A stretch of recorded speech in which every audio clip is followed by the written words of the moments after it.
In our modern world, with all of life's distractions, it can sometimes not be that easy to listen to our intuition. On top of that, there are society's expectations, and then there's the fear of the unknown. So today, I would like to share a tool that can help you to strengthen the connection to your intuition. And yeah, your intuition is your body speaking to you. And that's also why we call it follow your heart or gut feeling. And it really helps us to make decisions out of a positive place, out of love instead of out of fear, which usually in my life at least have ended up being the better decisions. And yeah, also it can help us get clarity over a situation and just in general connect to our body awareness, to our inner voice. And I also want to say that this is a really, really helpful tool for picking good fruits and vegetables. Because when you're at the supermarket and you have 2 melons, for example, and you're not sure which one to buy, you can experiment. Okay, today I'm going to buy this one. Okay, what does it feel like to hold this melon in my hand? Do I have like a positive feeling of like, that's the one? Or is it more of like, nah, don't buy the melon, don't buy any melon at all, or buy another one? And you can use it with any type of fruit. Because ultimately, if we were in nature, like hunter-gatherer style, where we would gather fruit from different trees, we would also want to go somewhere where there's some really, really good energy fuel source.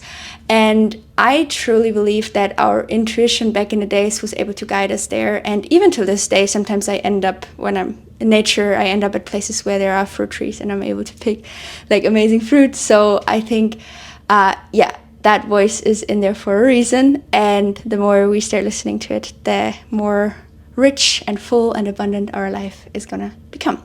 So now let's get into the exercise. So the first step of the exercise is to become aware what a yes feels like to you.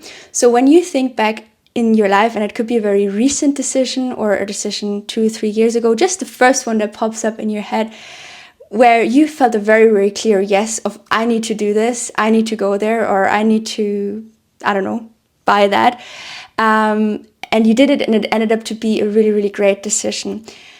And when you think back to that moment, try and remember what did it feel like in your body when you had that impulse to do the certain thing or to make that decision. Where in your body could you feel it? What kind of sensations came up? And then if you want, you can pause the video and write it down on a piece of paper, what it felt like.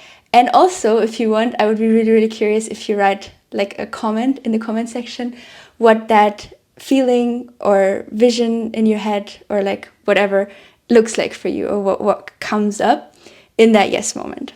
And then the next step is to remember a moment where you had a very, very clear no in the very first moment when someone asked you something, you were about to make a decision, you had to make a decision, and in your life you had a very clear no, and you also went with it, and it ended up being a good feeling. Like it ended up, okay, after you said no, you felt that kind of relief. That kind of feeling, what did that feel like in your body? Like what kind of sensations did you maybe feel in your heart, in your belly? And also write that down on a piece of paper, what that felt like. And then the third step is to ask a clear question.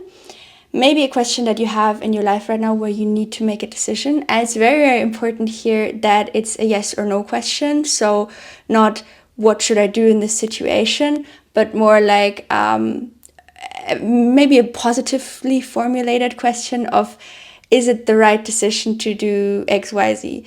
Or should I go to ABC? Like asking that question and seeing like if it can be answered with yes or no.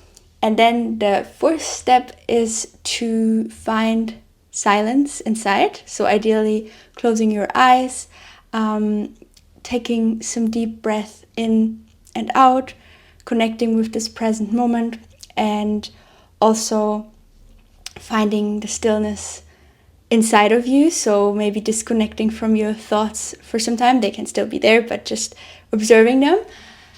And then seeing while you have your eyes closed, and you can do this right now, closing your eyes, what kind of sensation are you feeling in your body?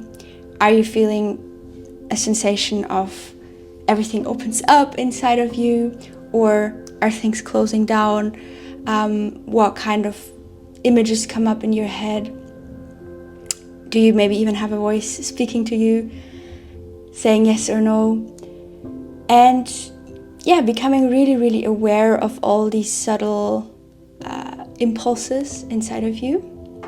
And then when you're ready and you've connected with yourself and you've had maybe an answer come up, and if not, that's completely okay too, then just be with that for now.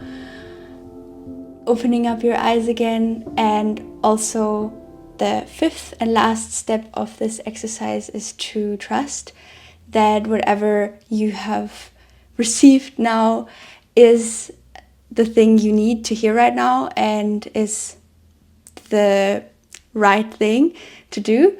And even if there's maybe fear right now of doing that there is like a bigger picture. And I also want to share a little story, the story of the Chinese farmer here. There's a Chinese farmer, and one day his horse runs away, and everyone in the village is like, oh no, your horse ran away, that's so sad. And the Chinese farmer is like, maybe. And then the next day, the horse returns with 7 wild horses, and everyone in the village is, wow, congratulations, that's so amazing. And the Chinese farmer again is like, maybe. The next day, the son rides one of the wild horses, breaks his leg, and everyone is again like, oh no, your son broke his leg, that's so terrible. And the Chinese farmer is again like, maybe. And next day, the Chinese army comes around to recruit young men for the army. And the son gets rejected because he has a broken leg.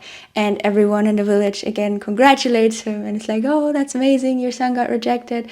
And the Chinese farmer is again, maybe. And I love this story so much because it always reminds me that even when things happen that we maybe don't like in the first moment, or our intuition gives us impulses to do certain things that maybe really scare us, or we don't want to do them. They don't initially, maybe they like make us really, really scared to do them. There's always like a bigger picture, and in a year from now or in 2 years from now, we will understand why certain things have happened or why we have had certain impulses to do certain things. And yeah, that's why I think the story is amazing. And I hope this exercise helps you not only with making decisions in life, but also with picking fruit. And lastly, I just want to mention that if you want to hang out this summer, I am going to the Austria Fruit Festival. So yeah, Doug Graham is also going to be there, and lots of other really, really cool people and amazing, delicious food.